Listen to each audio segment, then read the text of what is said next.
Assalamualaikum warahmatullahi wabarakatuh. Ya, pertama-tama terima kasih kepada rekan-rekan sekalian yang bersedia meluangkan waktunya sebentar untuk mendengarkan diseminasi terkait budaya positif yang akan disampaikan oleh Bapak Suparmi.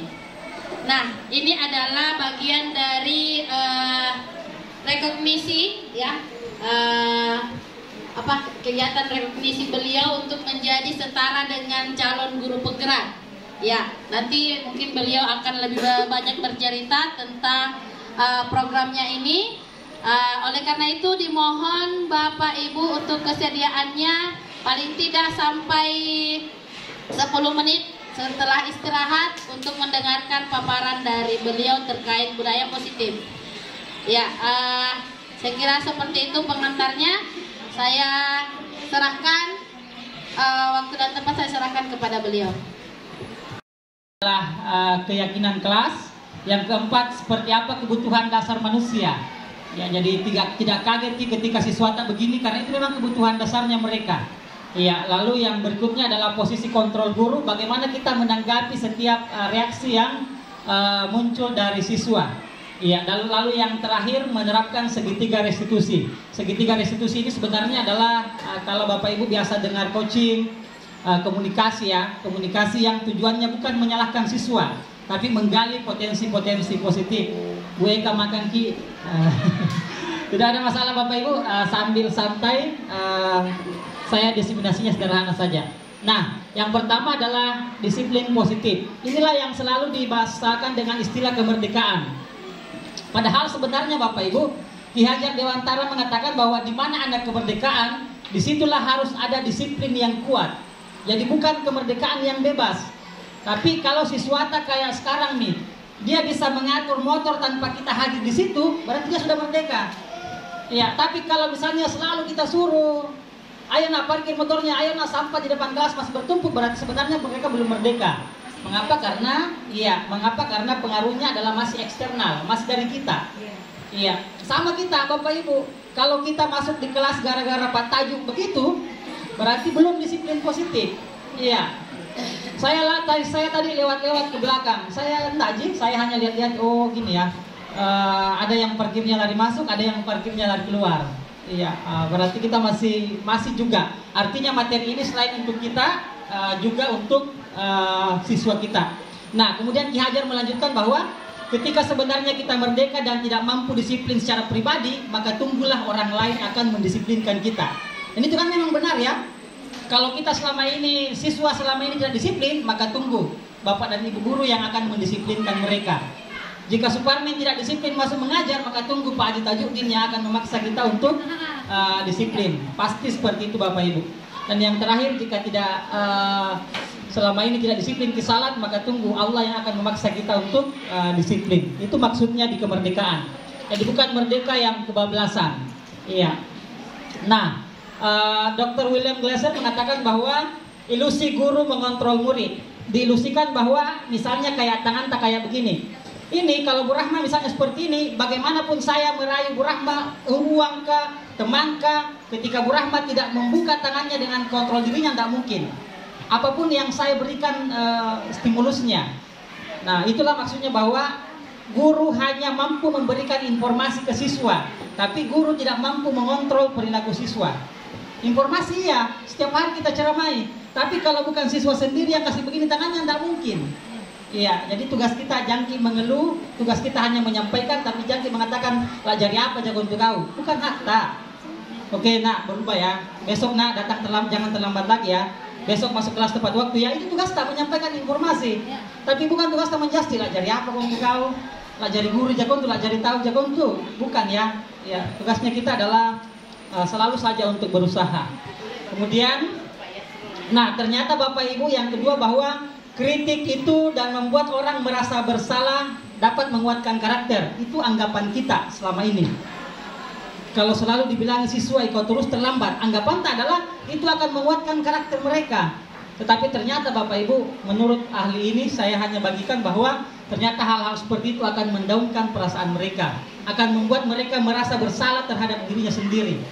Mengapa? Karena motivasinya adalah bagaimana wali kelasnya senang. Iya. Nah, olehnya itu, lalu yang ketiga adalah ilusi bahwa semua penguatan positif efektif dan bermanfaat. Ya, jadi selalu penguatan-penguatan yang sifatnya positif pasti selalu bermanfaat. Artinya anak-anak salah, kita menyadari bahwa kesalahan itu sesuatu yang wajar. Ya, tapi dibaliknya kita berikan mereka motivasi.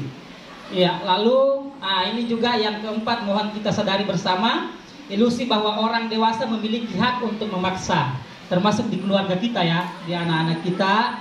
Mungkin kita selalu merasa bahwa saya ini orang tuamu, berarti saya punya hak untuk memaksa. Padahal anak-anak, kalau Ki Hajar mengatakan teori tabula rasa adalah tentang kesucian. Manusia lahir dengan kesucian, tapi manusia lahir bukan tanpa apa-apa. Iya, kalau kesucian iya, fitrahnya agama iya, tapi sejak potensi mereka suka matematika, potensi mereka seni seperti Pasada, potensi mereka akan menjadi bahasa Indonesia seperti Suparmin, itu dibawa sejak dari mereka lahir. Tapi kesucian tentang agama itulah tentang tabula rasa. Iya, Tabe saya lanjutkan lagi. Nah, ini kita lihat ya. Iya, stimulus respon, lalu yang diharapkan adalah teori kontrol. Iya, selalu menganggap bahwa kebutuhan kita sama. Lalu di teori kontrol mari kita pahami bahwa realitasnya, kenyataannya kebutuhan kita itu selalu berbeda. Iya. Satu hal selalu kita anggap bahwa suatu hal itu dalam kelas semua orang harus melihat hal yang sama. Padahal di teori kontrol Bapak Ibu, setiap orang memiliki gambaran yang berbeda-beda. Ya, begitupun dengan siswa kita mungkin 36 pasti mereka memiliki hal-hal yang berbeda-beda. Tapi bukan memerdekakan mereka bahwa Anda beda, silakan berbeda, bukan itu ya. Iya, bukan itu yang dimaksudkan.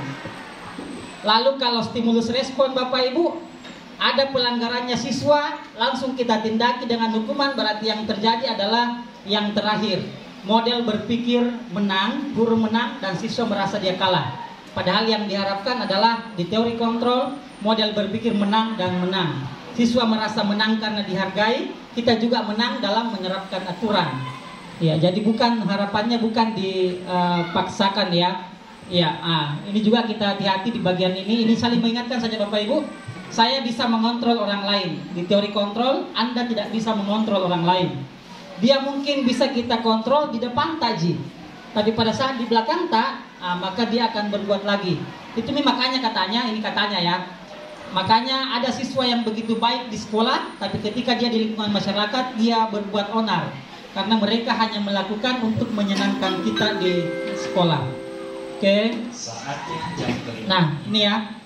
Yang dimaksud dengan nilai-nilai kebijakan universal, ini tadi kemudian saya kemarin Ko Bingki hanya mengingatkan. Ya, bahwa ini saya mohon maaf kemarin saya tanya kemudian kita tahu jika itu profil pelajar Pancasila. Main-main aja karena saya juga baru pelajari, baru saya mau disministrasikan hari ini. Inilah yang dimaksud kebijakan universal. Bahwa yang diharapkan di peserta didik kita adalah mereka menjadi peserta didik yang beriman, bertakwa kepada Tuhan Yang Maha Esa dan berakhlak mulia. Itu yang paling dianukan oleh kepala sekolah kita kan? Yang pertama. Lalu yang kedua, mereka mampu untuk menjadi manusia yang mandiri. Yang ketiga, mereka mampu menjadi peserta didik yang bernalar kritis, kemudian berkebinekaan global, bergotong royong dan kreatif. Inilah maksudnya Bapak Ibu bahwa kurikulum merdeka itu hadir, pembelajaran tak diarahkan mengarah ke sini. Soal tak hadir, mampu ndak soal tak itu membuat peserta didik bernalar kritis. Kalau soalnya Pak Suparmin misalnya tuliskan pengertian bahasa Indonesia, berarti dia gagal karena kemampuan menghafal, bukan kemampuan bernalar kritis. Iya. Begitupun dengan biologi mungkin, ya. Itu kan biologi misalnya, kalau dia soalnya mengatakan tuliskan jenis-jenis jamur, berarti menghafal kan?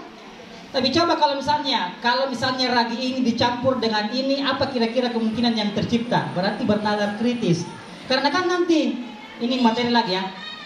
Beliau menyampaikan bahwa siswa orang yang banyak bunuh diri karena dia gagal di kemampuan bernalar kritis kan? Sedikit-sedikit dia mengalah. Inilah yang diharapkan di sekolah. Tidak ada di sekolah diharapkan bahwa Anda menjadi peringkat 1, ya, Anda menjadi ini dan segala macam, tapi ini harapannya. Siswa mampu untuk kreatif. Dicontohkan Bapak Ibu di video itu yang saya nonton seni budaya misalnya ya. Seni budaya kalau misalnya siswa masih menari dengan tari yang sudah ada, berarti belum tercapai poin yang terakhir, kreatif. Harusnya katanya ini ya, harusnya peserta didik nonton seni tari Pakarena misalnya. Dia nonton juga tari kecap. Dia gabungkan dua tari itu untuk mengkreasikan tari yang baru. Nah, berarti dia sudah menjadi peserta didik yang kreatif kan? Tapi kalau hanya mengulang berarti terus. Iya. Berkebinekaan global.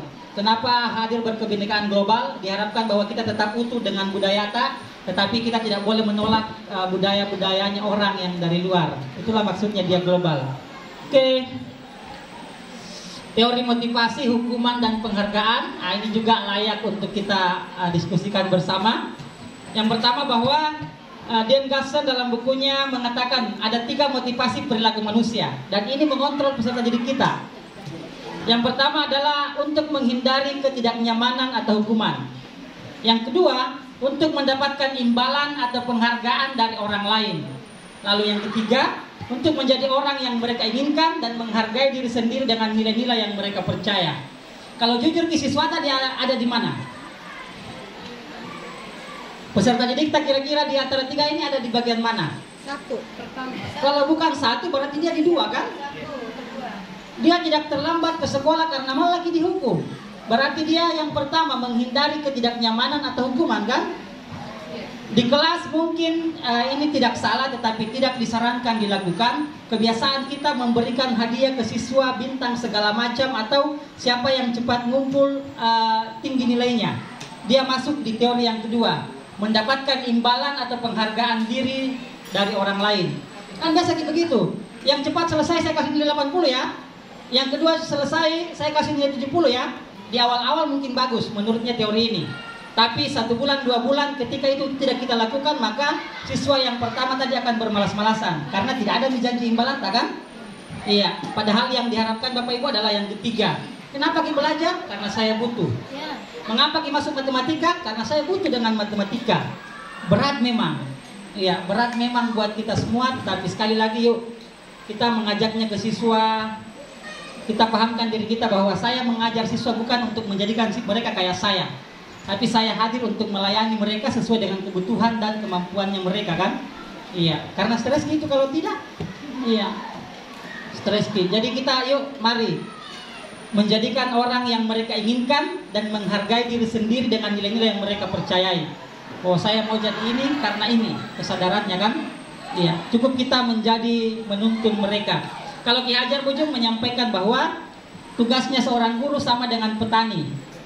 Bibit padi dijaga, ditumbuhkan, dikasih air, dikasih racun anti hama, dipupuk supaya dia tumbuh menjadi padi. Tapi mustahil katanya pendidik mengubah padi menjadi jagung atau mengubah padi lalu berharap berbuah kelapa. Iya, jadi tugasnya adalah menjaga potensinya siswa tumbuh sesuai dengan kodratnya. Iya, tumbuh sesuai dengan kodratnya mereka masing-masing. Nah ini ya, kalau hukuman Bapak Ibu sesuatu yang menyakitkan pasti harus terjadi. Kemudian konsekuensi sesuatu harus terjadi. Dan restitusi yang diharapkan Bapak Ibu adalah yang paling ujung ya, restitusi. Jadi itu adalah identitas yang sukses. Kemudian tidak nyaman untuk murid, anak untuk jangka waktu yang panjang, hukuman. Iya. Korban mendapatkan keadilan. Kalau misalnya ada yang berkelahi atau ada yang diambil HP-nya, memang korban mendapatkan keadilan, tapi yang pelaku kan merasa terhukum. Ya, mereka merasa terhukum. Lalu yang keempat adalah anak atau murid akan merasa tersakiti. Tapi kalau kita praktikkan restitusi, maka tetap pilihan menguatkan untuk murid, anak dalam jangka waktu yang panjang, kemudian korban mendapatkan ganti. Tetap ini ya, jangan sampai kita bilang rugi yang korban, tidak. Tetap dia bertanggung jawab, tapi kita tidak menyalahkan dia yang berbuat itu. Kita tumbuhkan motivasi secara positif. Lalu ini yang diharapkan murid, anak mendapatkan penguatan. Iya. Mohon maaf saya agak cepat ya. Ini sambungannya saja. Iya. Nah, ini contohnya. Dan ini sering kita lakukan termasuk saya. Ucapan yang negatif, netral, dan positif. Awas kalau kau lakukan lagi ya, nanti awas kamu. Sering sekali tuh. Awas ya kalau bawa lagi HP dengan depan. Nanti awaliku awas ya Patur kalau melanggar lagi. Awas ya kalau dipanggil lagi oleh BK. Berarti pasti pengaruhnya ke siswa adalah negatif. Sesuatu yang netral adalah lakukan apa yang saya katakan nak. Tidak usah ada banyak ini. Pokoknya dengarkan saja saya. Kalau saya bilang A, wali saya adalah A. Ya, kalau saya bilang B, B saja. Padahal yang harusnya adalah apakah hal ini yang sesungguhnya ingin kamu lakukan. Jadi kita tanya siswa. Kemarin Bu Isma, mana Bu Isma? Bu Isma. Saya ambil contoh itu anak waliku di kasusnya Bu Isma. Bu Isma mengajar, dia menjual ya Bu Isma.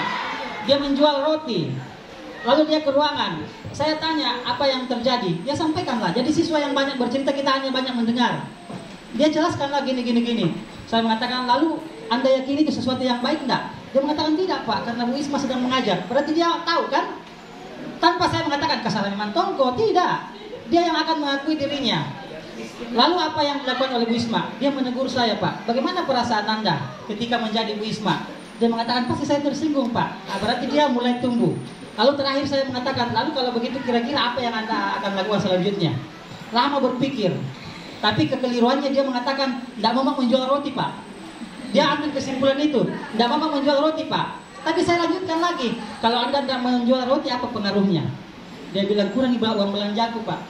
Saya bilang, adakah solusi yang lain? Dia bilang nih, oh solusinya Pak adalah kalau Bu Isma mengajar, saya tidak menjual dulu. Nah, itu kan tumbuh dari dia.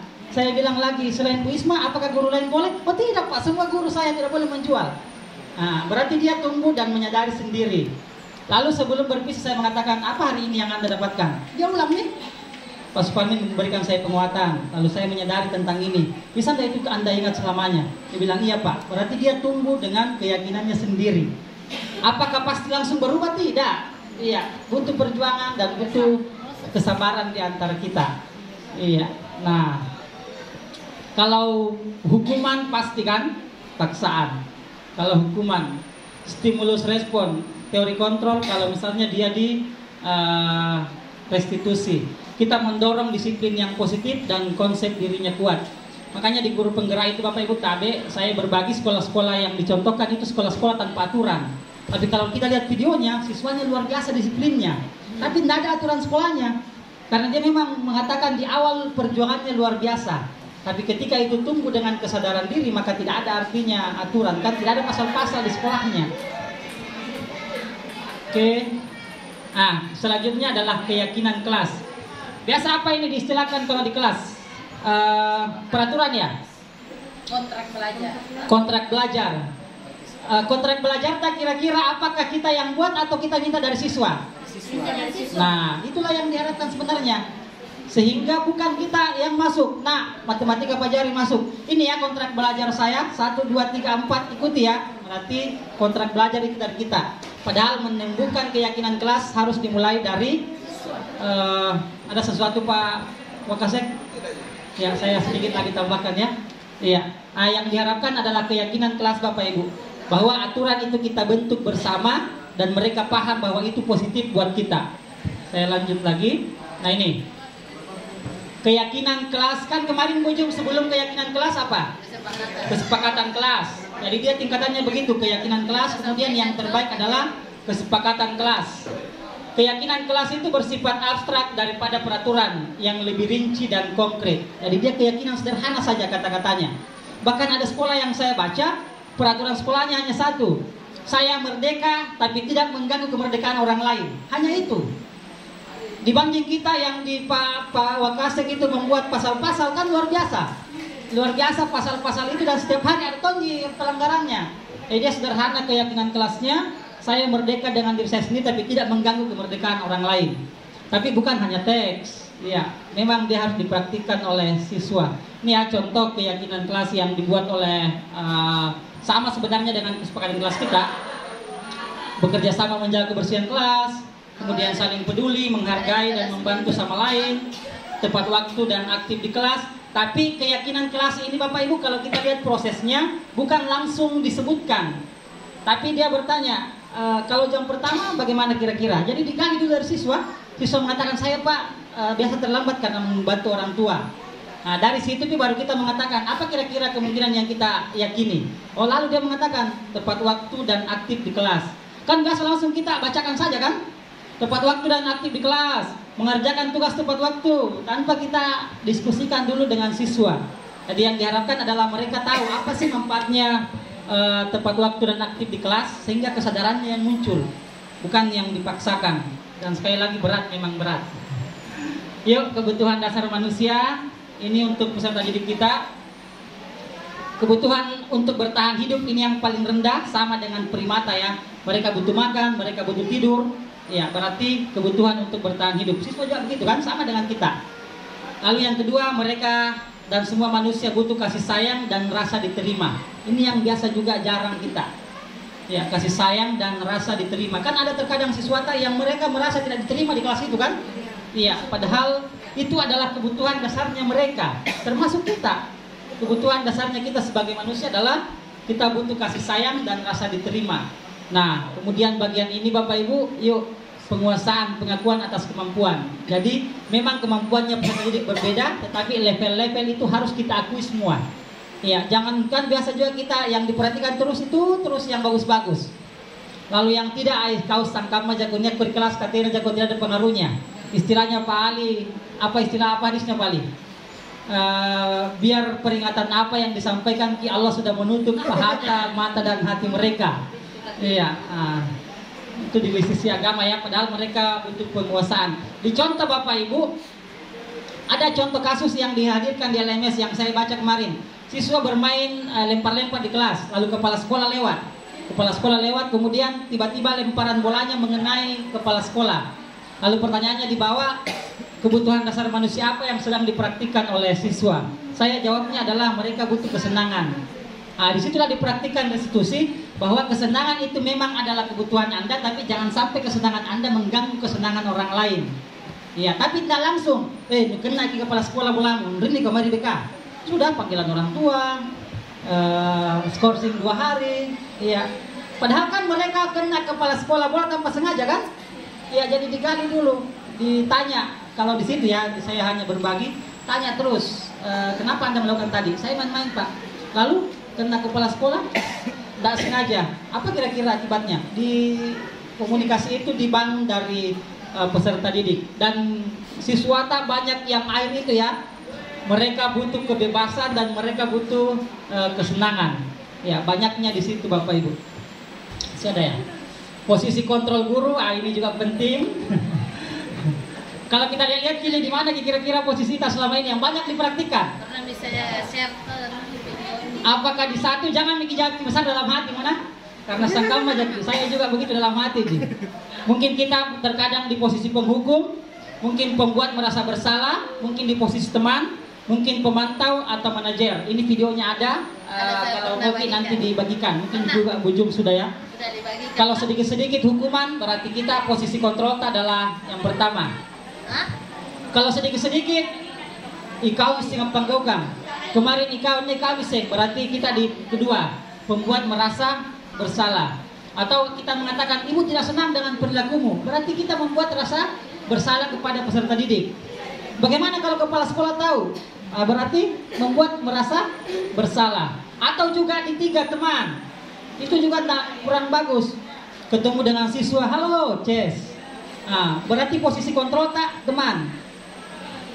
Siswa akan merasa aman, tapi kita yang setengah mati mengontrol berikutnya kan? Ada saya bagikan. Iya. Lalu pemantau, sedikit-sedikit kau melanggar pasal sekian, memantau.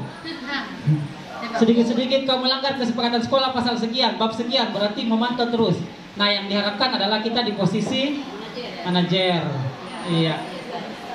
Kalau di posisi manajer, maka insya Allah restitusi akan tercipta. Ini ya. Kalau di penghukum, ini singkat saja. Kalau di posisi penghukum, maka patuhi aturan saya atau awas. Penghukum itu kamu selalu saja salah, berarti menghukum siswa. Pasti selalu yang terakhir selesai. Guru seperti ini senantiasa percaya hanya ada satu cara agar pembelajaran bisa berhasil, yaitu cara dia. Berarti dia posisi kontrol kita adalah penghukum. Bagaimana ciri-cirinya? Nada suara di depan siswa selalu tinggi, ataukah bahasa tubuh, mata melotot mungkin, selalu menunjuk-nunjuk. Iya, itu posisinya adalah penghukum. Lalu yang kedua pembuat merasa bersalah. Adik, kamu ini bagaimana ya? Kamu sudah berjanji dengan ibu tidak akan terlambat lagi. Membuat merasa bersalah, mengingat-ingat siswa ya. iya di pernah ibu janji ibu terlambat masih dia merasa bersalah dengan apa yang pernah karena ibu yang selalu mengungkapnya jelaluan karena tidak menunggu panggau kasih. Nah, berarti kita membuat siswa merasa bersalah. Hasilnya apa? Dia merasa bersalah karena mengecewakan ibu atau bapak gurunya. Ya, siswa akan menjadi orang yang gagal dan tidak sanggup membahagiakan orang lain. Itu perasaannya dia. Karena dia gagal dengan apa yang sudah disepakati sebelumnya. Kalau teman, nada suaranya ramah, ya. Tapi ini juga tidak bagus ya. Kenapa terlambat lagi? Kalau bilang ke siswa kan, kenapa terlambat lagi? Tapi sambil tertawa ringan pada saat diucapkan. Berarti posisi kita sebagai teman. Iya. Kemarin terlambat lagi, hari ini terlambat lagi. Kamat kalah jadi. Berarti siswa merasa, teman puji nirate bapak. Iya. Lalu bagaimana perasaan murid ketika guru seperti ini? Murid akan senang dan akrab dengan guru. Iya. Ini dampak positifnya. Tapi di sisi negatifnya, murid akan tergantung pada guru tersebut. Yang ini biasa dihindari penilaian terhadap guru kan? Karena dia bilang, oh Pak Sudi ya bagus sekali kalau masuk mengajar. Oh Pak Suparmi ya jeleki karena selalu tidak kasih tugas misalnya. Karena dia merasa merasa penilaiannya adalah like dislike kan? Karena posisi kita adalah posisi teman. Nah kalau misalnya pemantau, Bapak Ibu tadi kalau ngajar dan mau masuk tidak ada masalah. Iya, silakan masuk biarlah 5-10 orang saja saya berbagi tidak ada masalah. Tapi ya. Seru materinya. Kalau ada sedikit lagi sampai saya ajak boleh Pak Alia. Saya ambil 5 menit lagi.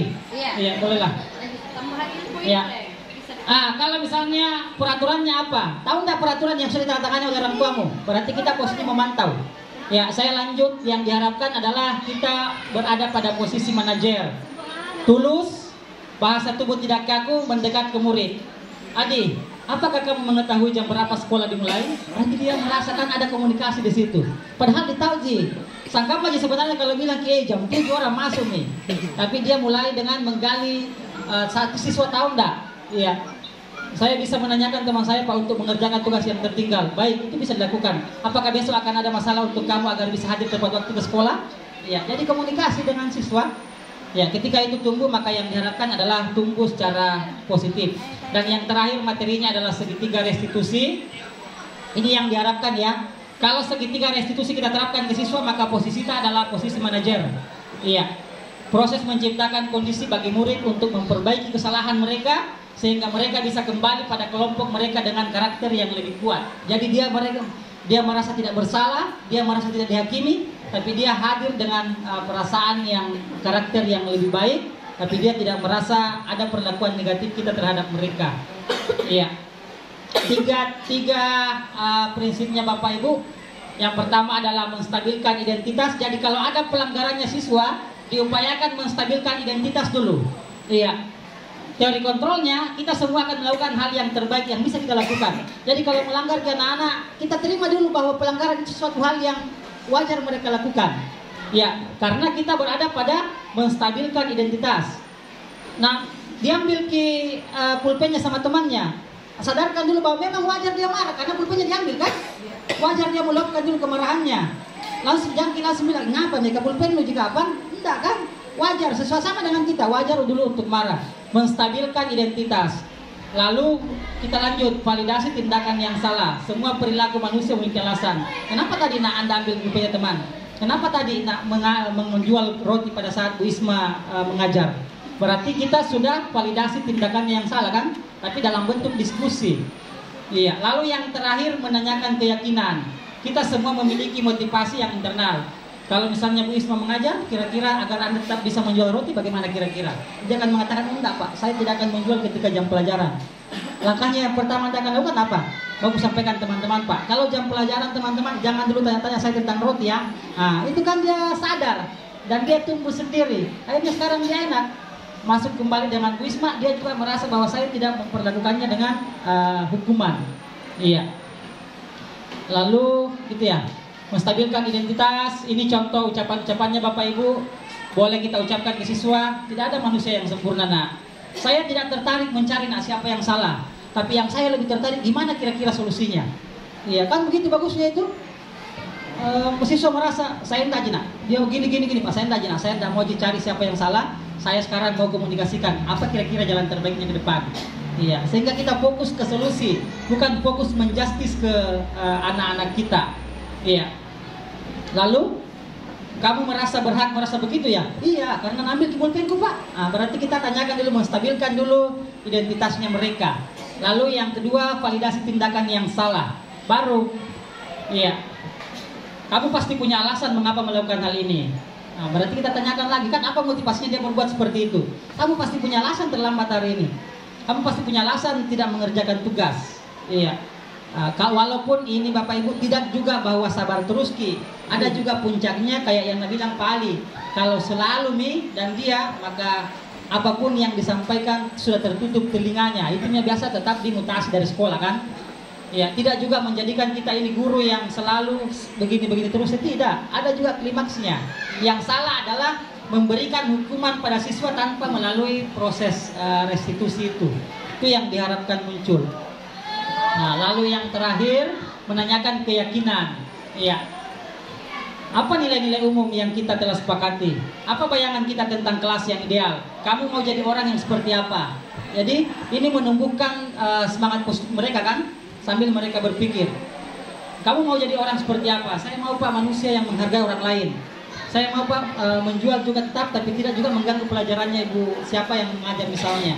Nah, itu akan tercipta dengan kesadaran, bukan kita yang sampaikan, kayak mendengar jadi saja. Oke Bapak Ibu, saya kira itu saja. Terima kasih, mari terus belajar dan berkolaborasi.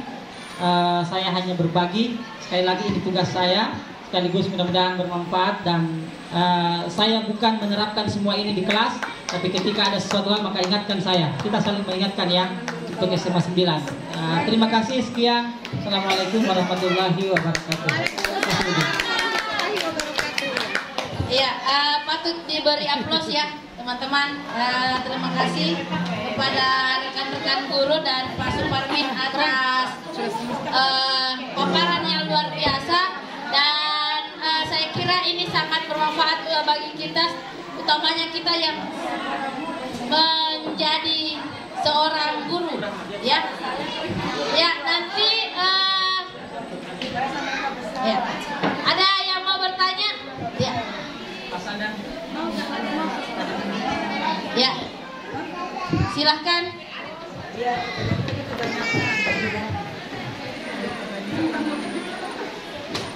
Ya, baik, terima kasih kesempatannya. Menarik sekali materi yang sudah dibawakan oleh Pak Suparmin. Tapi ada mungkin secara umum ini ya, ada hal yang ingin saya tanyakan. Dan sangat berkaitan dengan kondisi siswa kita di sini yang jumlahnya lumayan banyak untuk satu kelas. Yang ingin saya tanyakan ini adalah mungkin kalau misalnya siswa kita cuma 20 atau 25 orang, mudah kita mengidentifikasi siswa-siswa atau murid-murid yang bisa kita perlakukan A misalnya, atau perlakukan secara B atau C dan seterusnya. Tapi ketika kita dihadapkan dengan kondisi jumlah siswa yang banyak, kadang maksudnya saya juga berusaha mencoba menerapkan apa yang sudah pernah saya pelajari, tapi kadang berpikir ini kan jumlah siswa kita banyak, dan misalnya kita ada beberapa siswa yang cocok kita kasih pendekatan dengan cara coaching misalnya, karena pas kita tanya mereka bisa langsung paham, oh ini maksudnya ibu. Tapi ada juga memang beberapa siswa yang niat kita misalnya mau coaching, tapi itu tidak nyampe di mereka kalau oh ini maksudnya ibu begini nih, karena memang dasarnya mungkin secara intelektualnya mungkin tidak sama misalnya dengan siswa A atau yang lain. Nah, itu saya kira itu mungkin tadi yang metode-metode yang lain itu yang coba diterapkan untuk siswa yang jumlahnya banyak begitu. Itu saya kira. Terima kasih. Oke, makasih Bu Rama. Ini saya hanya berbagi yang dipelajari di guru penggerak adalah diferensiasi itu ya, di pelayanan diferensiasi. Sebenarnya yang menerapkan di pembelajaran kurikulum Merdeka adalah pada saat pertemuan pertama kita lakukan dulu asesmen awal pembelajaran. 3 di situ. Mohon maaf Bu Jum diingatkan. Yang pertama adalah mendeteksi gaya belajar, yang kedua adalah kesiapan belajar, dan yang ketiga adalah minatnya. minatnya belajar. Jadi berikan dulu pertanyaan ke siswa yang tujuannya mendeteksi itu minimal 3 itu. Kalau melakukan pelayanan ke 36 orang dengan pelayanan yang berbeda, sesuatu yang mustahil kan? Ya, tapi minimal dia.